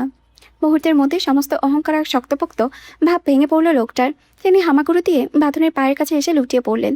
2 হাতে বাঁধনের পা জড়িয়ে ধরে তিনি হাউমাউ করে কাঁদতে লাগলেন, আল্লাহর দোহাই লাগে, আমার মেয়েকে ছেড়ে দিন। যা করার আমার সাথে করুন, কিন্তু আমার মেয়েকে ছেড়ে দিন। ওর কিছু হলে আমি বাঁচব না। বাঁধন অত্যন্ত শান্তভাবে নিজের পা মারুফ হোসেনের ক্রাশ থেকে ছাড়িয়ে নিল। সে চেয়ার টেনে আরেকটু পিছিয়ে বলল, যেন লোকটার স্পর্শ থেকে নিজেকে বাঁচায়। কোনো বিরক্তি বা আবেগ চিহ্ন ছাড়াই সে শীতল গলায় বলল, আরে রিল্যাক্স, শান্ত হন, আগে আমার কথাটি শুনুন। মারুফ হোসেনের কণ্ঠস্বর ভাঙা, তবুও মেয়েকে বাঁচার তাগিদে তিনি দ্রুত বলতে লাগলেন, বলুন, আমি সব বলবো। আপনি শুধু আমার মেয়েকে ছেড়ে দিন, দয়া করে ওকে কিছু করবেন না। বাঁধন চেয়ার ছেড়ে উঠে দাঁড়ালো। তার চোখে তখন কোনো দয়া নেই, আছে কেবল হিমশীতল ঘৃণা। সে মারুফ হোসেনের দিকে এক পা এগিয়ে এসে তীক্ষ্ণ দৃষ্টিতে তাকালো। রূপাকে, ওর আসল পরিচয় কি? মারুফ হোসেনের মাথা সঙ্গে সঙ্গে মাটির দিকে ঝুঁকে পড়ল। তার সারা শরীর থরথর করে কাঁপছে। কোনো উত্তর দিতে পারলেন না। বাঁধন এবার গর্জে উঠলেন, আনসার মি, মিস্টার মারুফ হোসেন, দেরি করবেন না। মারুফ হোসেন পিছিয়ে যেতে যেতে আর্তনাদ করে উঠলেন, আমি জানি না রূপাকে, আমি কিচ্ছু জানি না। বাঁধন তার কথার কোনো তোয়াক্কা না করে চেয়ারটি টেনে সরিয়ে দিল। সে ঠান্ডা গলায় বলল, ওকে ফাইন, তাহলে নিজের মেয়েকে হারানোর জন্য প্রস্তুত হন। আপনার ইনায়াকে আর কখনোই দেখতে পারবেন না। মুহূর্তের মধ্যে মারুফ হোসেন চিৎকার করে উঠলেন, না না না, আমার মেয়ের কোনো ক্ষতি করবেন না, বলছি, সব বলছি আমি। বাঁধন বাঁকা হেসে এবার শান্ত হয়ে চেয়ারে বসলো। অখিলের দিকে তাকিয়ে ইশারা করতেই অখিল রেকর্ডিং অন করে দিল। বাঁধন মারুফের দিকে ঝুঁকে বসে বলল, বলুন, কিন্তু সময় কিন্তু আপনার হাতেও কম। মারুফ হোসেন মাথা নিচু করলো, ভাঙা গলায় কাঁপতে কাঁপতে বলতে লাগলো, রূপা কোনো সাধারণ ঘরের মেয়ে নয়, এমনকি সে বাংলাদেশিও না। রূপা আসলে কানাডার আন্ডারওয়ার্ল্ডের মাফিয়া ডন ইথান রিচার্ডসন এর একমাত্র মেয়ে। ইথান প্রিসিয়া, খ্রিস্টান বংশে জন্ম তার। একদম গল্পটা নষ্ট করে দিল এখানেই। এক মুহূর্তে বাঁধনের মাথার উপরে যেন আকাশ ভেঙে পড়ল। তার সারা শরীর পাথরের মতো জমে গেল। অখিল খবরটা শুনে হা হয়ে দাঁড়িয়ে রইল। নিজের কানকে বিশ্বাস করতে পারছে না কেউ। বাঁধন অস্বাভাবিক স্থবির গলায় প্রশ্ন করল, তাহলে আপনারা রূপাকে কোথায় পেলেন? মারুফ হোসেন বিষাদগ্রস্ত মনে বলতে শুরু করলেন, আমি তখন কানাডায় একটা হাসপাতালে নার্সের জব করতাম। সেখানে রূপার জন্মদাতা মা প্রেসিয়া জেনসিস প্রেসিয়াকে জন্ম দিতে এসে অতিরিক্ত রক্তক্ষরণে মৃত্যুবরণ করেন।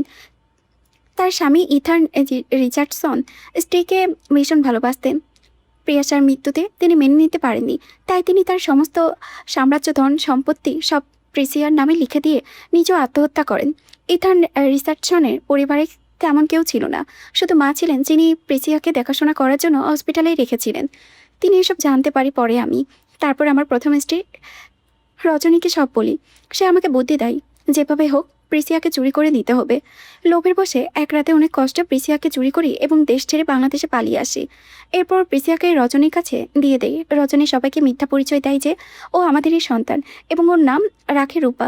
মারুফ একটু থামলেন, বুক ভরে দীর্ঘশ্বাস ফেলে আবারও বললেন, শুরুতে রূপার চেহারা নিয়ে খুব ঝামেলা হতো। ওর চেহারা একদম বিদেশিদের মতো ছিল, তাই আমরা ইচ্ছে করে ওর গায়ে কালি মেখে কালো করে রাখতাম। ওর যখন 5 বছর হলো তখন দেখি ওর চেহারা কিছুটা বাংলাদেশিদের মতো হয়ে আসছে। তখন আর কালি মাখিনি। মারুফ হোসেনের চোখ দিয়ে পানি গড়িয়ে পড়েছে, কিন্তু বাঁধনের মনে বিন্দুমাত্র দোয়া নেই। মারুফ হোসেন আবার বলতে লাগলেন, তবে আমি এই কয়েক বছরের মধ্যে একটা মেয়ের সাথে সম্পর্কে জড়িয়ে পড়ি, গোপনে তাকে বিয়েও করি। আমাদের একটা মেয়ে হয় যার নাম ইনায়া। এই সম্পর্কের কথা রজনী জেনে যায় এবং প্রচণ্ড অশান্তি শুরু হয়। এক পর্যায়ে রজনীও আমার আমার একটা কানাডার কাছের বন্ধুর সাথে সম্পর্কে জড়িয়ে পড়ে, যার সাথে তার ফোনে নিয়মিত কথা হতো। সব জানার পর আমি রজনীকে ডিভোর্স দিয়ে রূপাকে নিজের কবজায় নিতে চেয়েছিলাম, কিন্তু সেই বন্ধু আমার পিছনে ছুরি মারল। আমি যে রূপাকে নিয়ে পালিয়ে এসেছি এই সত্যটা সে জানে এবং তার কাছে সেই ঘটনার ফুটেজও ছিল। সে আমাকে হুমকি দেয়, যদি আমি রূপাকে নিয়ে যাই তবে সে সে সেই ভিডিও পুলিশের কাছে দিয়ে দেবে। বাধ্য হয়ে আমি তখন আর রূপাকে নিতে পারিনি। রজনী নিজেই আমাকে ডিভোর্স দিয়ে রূপাকে নিয়ে চলে যায়। এরপর আমি পুরোপুরি বেকার হয়ে পড়ি, হাত চালানোর মতো খরচও ছিল না। ঠিক তখনই রজনী আমাকে নারী ব্যবসার লোক দেখায়। বাংলাদেশ থেকে মেয়ে বিদেশে পাঠাতে পারলে ভালো টাকা পাওয়া যাবে। অভাবে পড়ে আমিও সেই নোংরা ব্যবসায় রাজি হয়ে যাই। পুরো ঘরটা তখন নিস্তব্ধ। মারুফ হোসেনের স্বীকারোক্তি বাঁধনের বুকের ভেতরটা যেন ক্ষত বিক্ষত করে দিচ্ছে। রূপা সে কোনো মাফিয়া ডনের সন্তান? অখিল একটা ঢোকিলে অস্থির কণ্ঠে জিজ্ঞেস করে, তাহলে আপনারা চাইলে তো আগে রূপার কাছ থেকে সব সম্পত্তি লিখে নিতে পারতেন, কিন্তু এখনও কেন তা নেওয়া হচ্ছে না?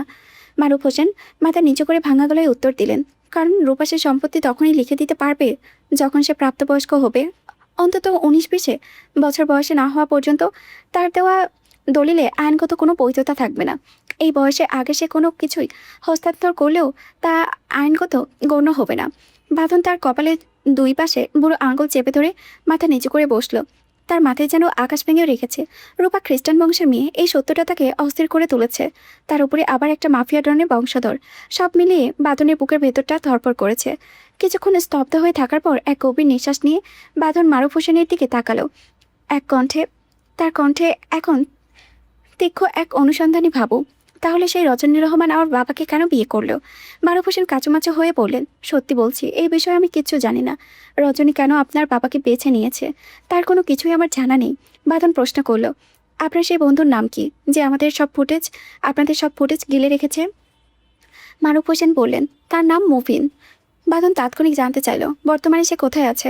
মারুফ হোসেন একটু ইতস্তত করে বললেন, এটা আমি নিশ্চিত জানি না। সে আগে কানাডায় কাজ করতো, কিন্তু এখন সরি কোথায় আছে সেটা একমাত্র রজনীই জানে।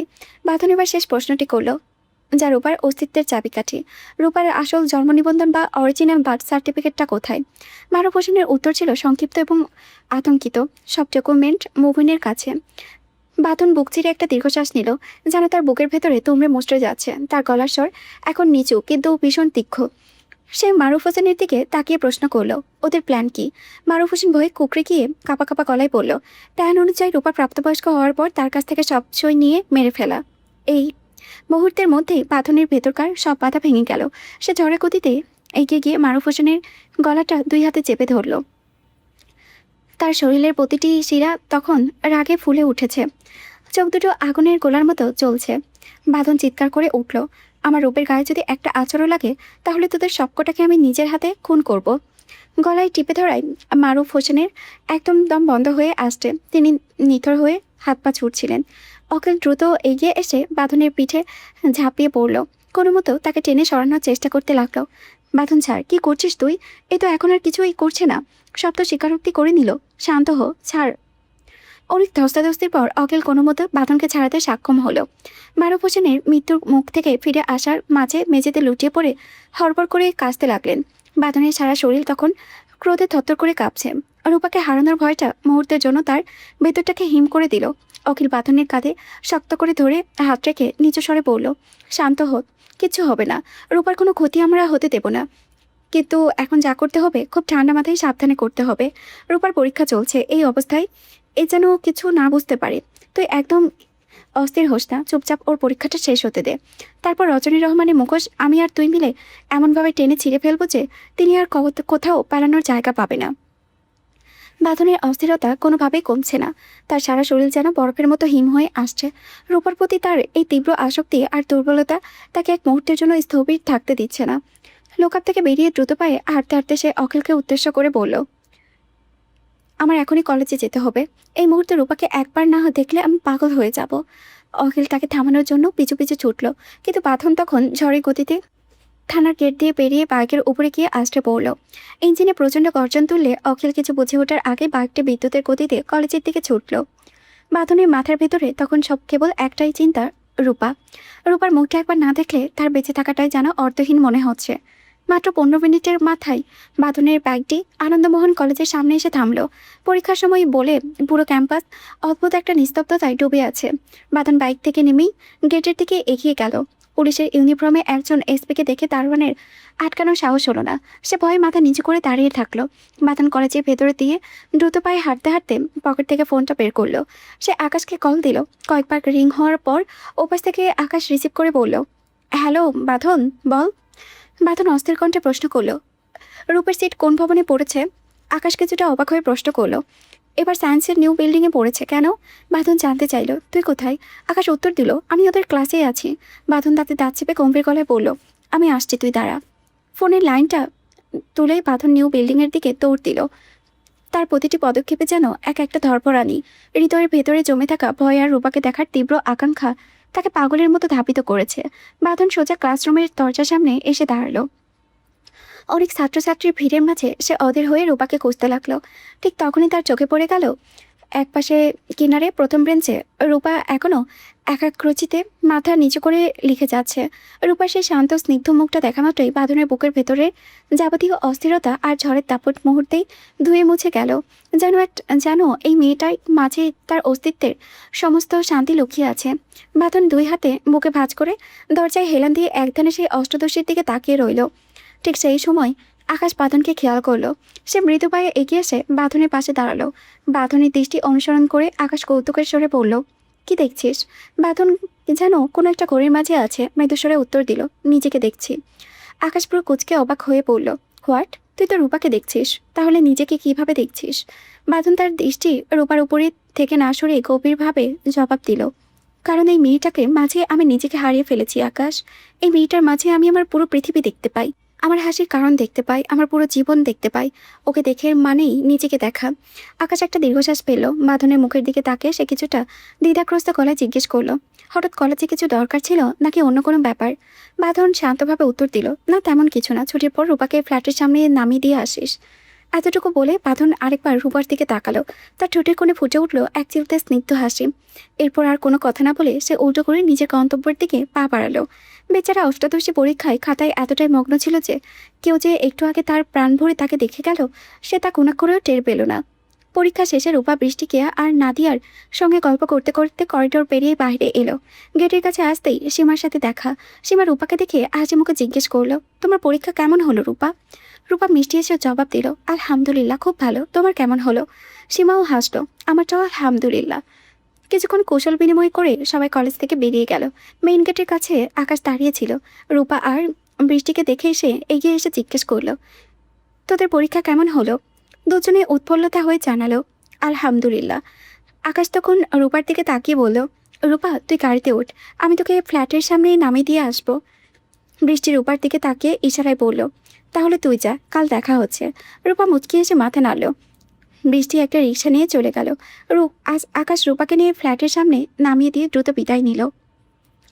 বাসায় ফিরে রূপা দ্রুত ফ্রেশ হয়ে নিল। এরপর কিচেনে গিয়ে পরম মমতায় ক্যান্ডিকে খাবার খাওয়ানো শুরু করলো। সারাদিনের ক্লান্তি তখন তার শরীর চুলে বাসা বেঁধেছে। ক্যান্ডিকে খাইয়ে এসে বিছানায় এলো, আর মাথা বালিশে ছোঁয়ানো মাত্রই গভীর ঘুমে তলিয়ে গেল। সন্ধ্যা 7টা নাগাদ রূপার ঘুম ভাঙল। উঠে ঘড়ির দিকে তাকাতেই তার চোখ কপালে উঠল। এত লম্বা সময় সে ঘুমিয়েছে যে নিজেই টের পায়নি। পাশে তাকিয়ে দেখলো ক্যান্ডি চুপচাপ বসে আছে। রূপা আলতো করে ক্যান্ডির মাথায় হাত বুলিয়ে দ্রুত ওয়াশরুমে গিয়ে ফ্রেশ হয়ে নিল। এরপর সরাসরি চলে গেল স্টাডি রুমে। পড়ার টেবিলে ডুবে থাকতে থাকতে রাত 10টা বেজে গেল। ক্লান্তিতে শরীর এলিয়ে দিতে গিয়েই তার হঠাৎ মনে পড়ল বাঁধনের কথা। এতক্ষণে তো বাঁধনে চলে আসার কথা, কই সে তো এখনও আসেনি। রূপা দ্রুত স্টাডি রুম থেকে বেরিয়ে এলো। ড্রয়িং রুমে পা রাখতেই তার কপাল কুঁচকে উঠল। ঘর জুড়ে গুটগুটে অন্ধকার, শুধু টিভির অবচা নীল আলোয় দেখা যাচ্ছে। সোফায় বসে আছে বাঁধন। তার পরনে আজ রূপার সাথে ম্যাচিং করা কালো টি শার্ট আর সাদা ট্রাউজার। বাঁধন পাথরের মূর্তির মতো টিভির স্ক্রিনে তাকিয়ে আছে। রূপা বেশ অবাক হলো, আজ বাঁধন এমন নীরব কেন? সে স্টাডি রুমে গেল না কেন? রূপা ধীরে ধীরে ডাইনিং টেবিলের কাছে এক গ্লাস পানি খেলো। ভাবলো হয়তো বাঁধন তাকে ডাকবে, কিন্তু না, বাঁধন ডাকার তো প্রশ্নই আসে না। সে রূপার দিকে একবারও ফিরেও তাকালো না। কি হচ্ছে এসব? রূপা কিছুই বুঝে উঠতে পারছে না। দ্বিধা পড়া পায়ে রূপা সোফার কাছে এগিয়ে এলো। বাঁধন নির্বিকার। রূপা ছোট্ট করে একটা গলা খাকারি দিল, তাও বাঁধন কোনো সাড়া দিল না, এমনকি তাকালোও না। রূপার জেদ চড়ে গেল। গাল ফুলিয়ে সে জেদে বসেই বাঁধনের পাশে গিয়েই বসলো। দুজনেই টিভির দিকে তাকিয়ে আছে। ঠিক তখনই বাঁধনের রিমোট চিপে চ্যানেল পরিবর্তন করতে করতে একটি হিন্দি মিউজিক চ্যানেলে থামলো। হঠাৎ স্ক্রিনে ভেসে ওঠা দৃশ্যটি দুজনের নিঃশ্বাসে যেন আটকে গেল। আশিক বানায়া আপনি গানটি চলছে। ভিডিওতে দেখা যাচ্ছে মেয়েটি সিঁড়ি পেয়ে দৌড়ে এসে ছেলেটিকে দেওয়ালের পিঠে ঠেকিয়ে চেপে ধরল। তারপর সরাসরি তার ঠোঁটে ঠোঁট মিলিয়ে দিল। এরপর দুজনের মধ্যে শুরু হলো হালকা তীব্র আবেগ। রূপা লজ্জায় দ্রুত চোখ নামিয়ে ফেলল, কিন্তু কেন জানি তার দৃষ্টি বারবার টিভির সেই দৃশ্যের দিকে ছুটে যাচ্ছে। হঠাৎ যা দেখলো তাতে মুহূর্তের মধ্যে তার গাল দুটো টমেটোর মতো লাল হয়ে উঠল। সারা শরীর বেয়ে গেল এক অদ্ভুত শিহরণ। সে আর চোখে বাঁধনের দিকে তাকাতেই দেখল বাঁধনের দৃষ্টি টিভির পর্দায় নয়, বরং তার দিকেই নিবদ্ধ। রূপা চমকে উঠল। পালানোর জন্য সোফা থেকে উঠতেই বাঁধন ঝড়ে গতিতে তার হাত চেপে ধরল। রূপ। বাঁধনের গভীর কণ্ঠস্বরে রূপার সর্বাঙ্গ কেঁপে উঠল। বাঁধন এক হ্যাঁচকা টানে রূপাকে নিজের বুকের উপরে টেনে আনলো। নিমিষেই রূপা আস্তে পড়ল বাঁধনের সুটাম বুকের ভাঁজে। ভয় আর লজ্জায় তার শরীর থরথর করে কাঁপছে। বাঁধন রূপার ঘাড় থেকে চুলগুলো সরিয়ে কানে কানে ফিসফিস করে বলল, চল না, টিভিতে ওরা যা করেছে আমরাও একটু করি। আমাদের বিয়ের পর এতদিন পেরিয়ে গেল, অথচ তোকে একটা চুমু পর্যন্ত খেতে পারিনি। আজকে দিবি তোর ওই গোলাপি টোস্টের গভীর একটা চুমু খেতে? বাঁধনের তপ্ত নিঃশ্বাস রূপার কানে আঁচড়ে পড়তেই তার শরীর হিমশীতল হয়ে গেল। সে কোনো কথা বলতে পারছে না। তার এই নিস্তব্ধতা যেন বাঁধনকে আবারও বেসামাল করে তুলল। পুরুষটির আবেগের ঢেউয়ে ভাসিয়ে রূপার কোনো প্রতিরক্ষা আর টিকল না। ধীরে ধীরে ভেজা ওষ্ঠজোড়া রূপার ভরসা ঘাড়ের উপরে চেপে ধরল বাঁধনের। ঘাড়ের বাজে ভেজা স্পর্শ পেতেই সারা শরীরে যেন বিদ্যুতের ঝিলিক বয়ে গেল রূপার। দুই হাত দিয়ে শক্ত করে খামচে ধরল বাঁধনের টি শার্ট। তীব্র উত্তেজনায় নিঃশ্বাস ঘন হয়ে আঁচড়ে পড়েছে বুকের ওপরে, আর প্রতিটি নিঃশ্বাসের সাথে শরীরের দুলনি যেন বাঁধনের শরীরকে অস্থির করে তুলেছে। ঠোঁট নিয়ে কানের লতির উষ্ণ ও আর্দ্র ছোঁয়া দিয়ে শিহরণ জাগিয়ে তুলল বাঁধন। শরীরের প্রতিটা ভাঁজে তখন এক আদিম অস্থিরতা, মনে হচ্ছে কোনো উত্তাল সমুদ্র খাবে খাচ্ছে মেয়েটি।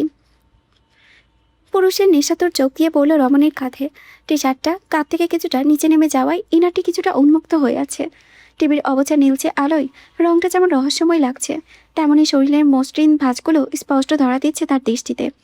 এক মুহূর্ত ঠোঁটের কোণে এক চিলতে নেশাময় হাসি ফুটে উঠল বাঁধনের। কানের কাছে উষ্ণ মুখ নিয়ে ফিসফিসিয়ে করে বলল, ইট লুকস সো বিউটিফুল। ছটপট করে উঠল রূপা। নেশা করে আচ্ছন্ন হয়ে কাঁপা কাঁপা ঠোঁটে কীর্ণ সুরে জিজ্ঞেস করল, কিসের? রমণীর চোখের দিকে তাকিয়ে ইশারায় শরীরের দিকে ইঙ্গিত করল বাঁধন। দৃষ্টি নামিয়ে কাঁধের কাছে নিজের উন্মুক্ত ইনারের ওপরে নজর পড়তেই চোখের পাতা কাঁপতে লাগলো রূপার। লজ্জায় আর আবেশে রক্তিম হয়ে উঠল গাল, আর শরীরের উত্তাপ যেন বহুগুণ বেড়ে গেল।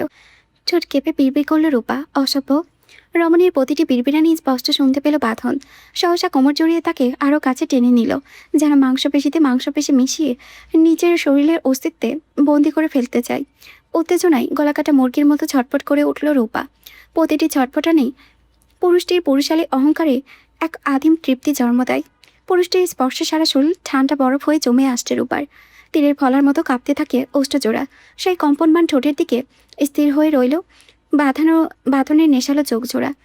রূপার কানের কাছে তপ্ত নিঃশ্বাস ছেড়ে ফিসফিস করে নেশালো গলায় আওড়ালো সে, ডোন্ট স্টপ মি রূপ, জাস্ট একটা চুমু খাবো বলে রমণীর তিত্তির করে কাঁপতে থাকা ঠোঁটজোড়া নিজের ওষ্ঠজোড়ায় ডুবিয়ে দিতে উদ্যত হলো বাঁধন। মুহূর্তে নিজের ও আবেশে হয়ে গেল রূপা। যত কাছে আসছে উন্মাদ পুরুষটি ততই নেশা করে ঢলে পড়েছে রমণী। পারছে না এই আদিম ছোঁয়া থেকে নিজেকে দূরে সরাতে। মনে হচ্ছে পুরুষটিকে থামানো মানে নিজেকে মরুভূমিতে তৃষ্ণার্ত রাখা, যা সে চায় না। পুরুষালী উত্তপ্ত শ্বাস এখন অনুভব করছে রূপা। নিমিষে চোখ বন্ধ করে নিল রমণী। দুহাতে খামচে ধরল বাঁধনের টি শার্ট। রমণীর ঠোঁটের কোণে এক চিলতে দূরত্ব নিজের তপ্ত নিঃশ্বাস ছেড়ে থামল বাঁধন। প্রতিটি স্নায়ু তখন উত্তেজনায় টান টান, যেন রমণীর ঠোঁটজোড়া নিজের আয়ত্তে নিতে যাবে ঠিক তখনই টুট টুট টুট টুট সহসা দরজার কলিং বেল। দুজনে চমকে উঠল। এক মুহূর্তেই দূরে সরে গেল রূপা। সারা শরীর তখনও থরথর করে কেঁপে চলেছে তার। রাগে ও বিরক্তির চোটে রক্তবর্ণ হয়ে ভ্রু কুচকে ফেলল বাঁধন। মেজা ছাড়িয়ে গর্জে উঠল সে। কোন খানকির পোলারে গোয়া মারবার আইসে এই সময়? রাগে পুষতে পুষতে দরজার সামনে এসে দাঁড়ালো বাঁধন। হাতের কড়া চাপে দরজার নবটা যেন পিষ্ট হচ্ছে। কপালে দপদপ করা শিরাগুলো বুঝিয়ে দিচ্ছিল। বাঁধনের মেজাজ তখন তঙ্গে। এক ঝটকায় দরজাটা খুলে যেই না গর্জে ওঠার জন্য মুখ খুলেছে, অমনি পারফিউমের তীব্র গন্ধে চারিপাশটা মাতাল করে দিয়ে এক সুন্দরী মেয়ে ঝড়ের বেগে ঘরে ঢুকে পড়ল। বাঁধন কিছু বুঝে ওঠার আগেই মেয়েটি তার গলায় দু হাতে জড়িয়ে ধরে ঝুলে পড়ল। আর সিল্কের স্পর্শে বাঁধনের শরীরটা মুহূর্তের জন্য স্থবির হয়ে গেল। মেয়েটি হেসে বাঁধনের চোখের দিকে তাকিয়ে চমৎকার করে উঠল, হেই সুইটহার্ট, হাউ আর ইউ? মুহূর্তেই রূপার মাথাটা যেন আকাশ ভেঙে পড়ল। আস্ত একটা কলিজা তা ছাদ করে উঠল। মনে হলো কলিজার ভেতরে কেউ ছাদ করে জ্যান্ত ছুরি ঢুকিয়ে দিয়েছে। সমস্ত শিরা উপশিরায় রক্ত যেন হিম হয়ে গেল। চোখের সামনে দুলতে লাগলো চারিপাশ, আর বুকের ভেতরটায় শূন্য একটা যন্ত্রণায় এমনভাবে দুমড়ে মুচড়ে গেল যে রূপা নিজের অস্তিত্বটুকুই যেন হারিয়ে ফেলল। প্রতিটি নিঃশ্বাস তার বুকের ভেতরে পাথরের মতো ভারী হয়ে বসতে লাগলো। আর সেই ছুরির ফলায় বিদ্ধ হৃৎপিণ্ডটা থেকে যেন টপটপ করে ঝরতে লাগলো রক্তক্ষরণ, যা তাকে জীবন্ত দাহ করতে শুরু করলো।